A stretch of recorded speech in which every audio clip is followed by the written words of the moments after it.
Hi, my name is Amy Brown of Amy C. Brown Law Firm, and today I just want to briefly talk about motor vehicle collisions and specifically those who work on the road and are involved in motor vehicle collisions.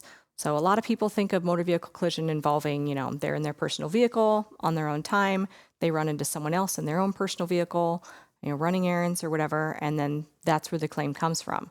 A lot of people who work on the roadway, or perhaps you just drive a little bit for work, say, you drive yourself and another coworker to an offsite meeting.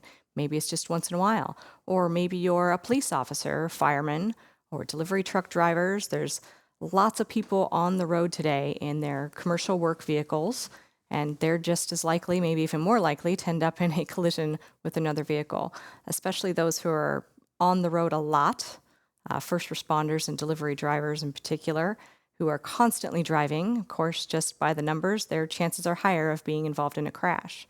And oftentimes, when people are injured while they're working, their mind goes to workers' compensation or L&I. So they think, hey, I was injured at work. Even though I was out and about on the road, this is a workplace injury. I was going about my duties in my job, and L&I will take care of it. So L&I will take care of your medical cost and sometimes in some sense, your wage loss. Not necessarily all of your wage loss. Sometimes you don't quite get everything you would normally get, especially if you work overtime and things like that often. But usually it's medical costs and some wage loss.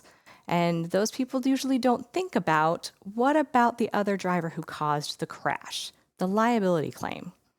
So that's where people need to think, it's not just workers' compensation. There's other damages out there, and those damages should be covered by the at-fault driver.